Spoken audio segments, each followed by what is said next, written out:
Perkenalkan, nama saya Zulfa Graini Pujadewi. Di sini saya akan menjelaskan mengenai analisis fundamental dan teknikal dari saham STAR, saham etik, dan obligasi sukuk negara. Pembahasan yang pertama mengenai saham STAR, yang kedua saham etik, dan yang terakhir ada sukuk negara. Untuk profil perusahaan, PT Buana Arta Anugrah Tbk dengan jumlah saham beredar 4.800.602 lembar dengan kapitalisasi sebesar 528 miliar. Dewan Komisaris yang pertama ada Bapak Yos Rizal Araujogoti sebagai Komisaris Utama dan Bapak Bayu Priyanto sebagai Wakil Komisaris. Lalu di jajaran direksi ada Bapak Asep Mulyana sebagai Direktur Utama dan yang kedua ada Bapak R. Muhammad Indrawe sebagai Wakil Direktur. PT Buana Arta Anugrah Tbk beralamat di Menara BCA lantai 45 di Grand Indonesia di Jalan MH Tamrin nomor 1 Menteng, Sentral Jakarta. Untuk analisis fundamental PT Buana Arta Anugrah Tbk, yang pertama ada rasio hutang. Nilai DER di sini kurang dari 1 dengan 0 kali modal. Lalu ada current ratio atau aset lancarnya lebih besar dari liabilitas jangka pendek. Yang ketiga ada tier saham tier 3 dengan market kapitalisasi kecil di bawah 1T, dan selanjutnya ada net profit. Net profit perusahaan belum mencetak laba positif selama 3 tahun berturut-turut. Lalu ada net profit margin atau NPM di profitabilitas kurang baik, dengan NPM kurang dari 10% di angka minus 2,9%. Lalu untuk return on equity, ROE-nya berprofitabilitas kurang baik di angka 15% dengan kapitalisasinya 0,99%. Lalu ada Buffett Intrinsic Value yang bernilai over value dengan harga saham di atas harga wajar. Lalu ada price to book value dinilai over value dengan PBV lebih dari 1 kali evaluasi perusahaan. Lalu yang terakhir ada earning per share. Di sini perusahaan belum mencetak EPS positif selama 3 tahun berturut-turut. Selanjutnya mengenai perencanaan.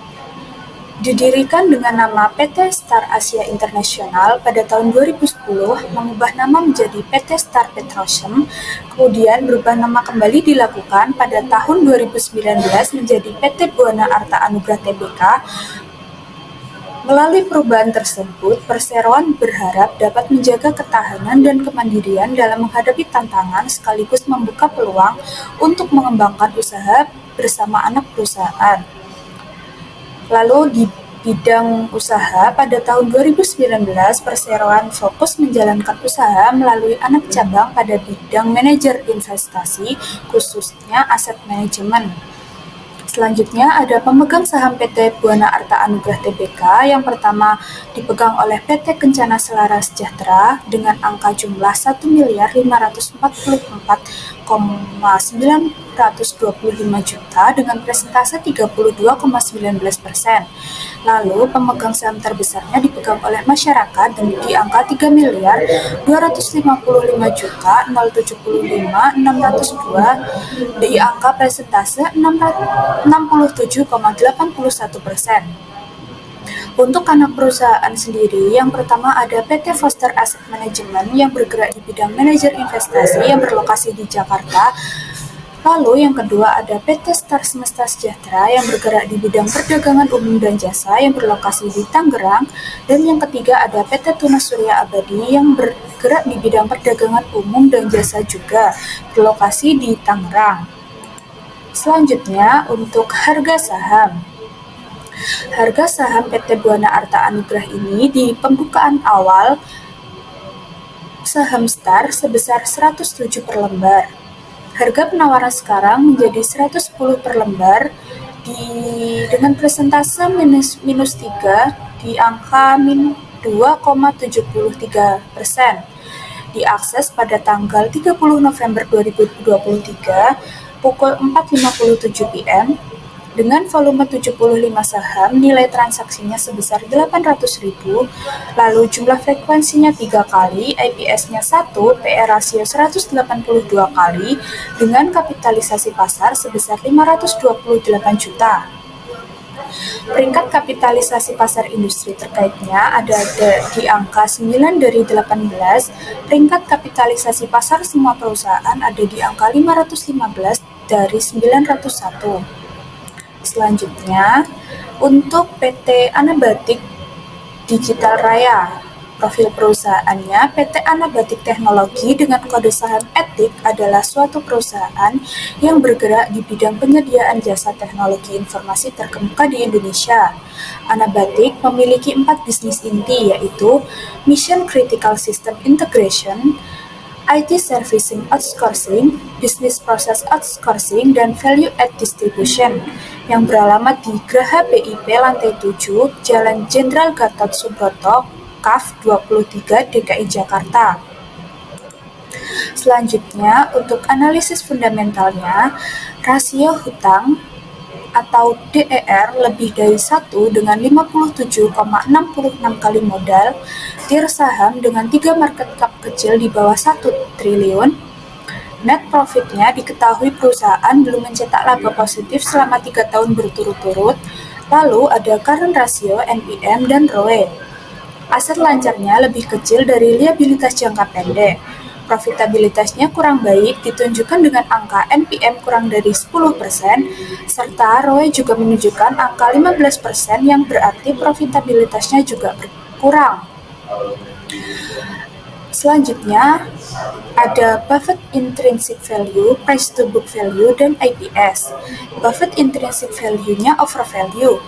Harga saham di atas harga wajar, PBV lebih dari 1 kali valuasi perusahaan, dan belum mencetak IPS positif selama 3 tahun berturut-turut. Lalu untuk harga saham sendiri, saham etik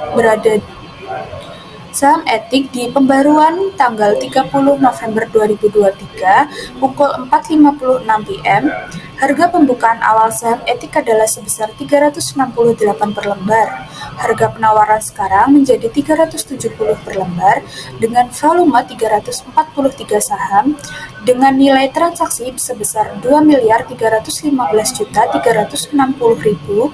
Jumlah frekuensinya 22 kali, IPS-nya ada di IDR 33, PE rasionya 11 kali, dan kapitalisasi pasarnya 856,683 juta.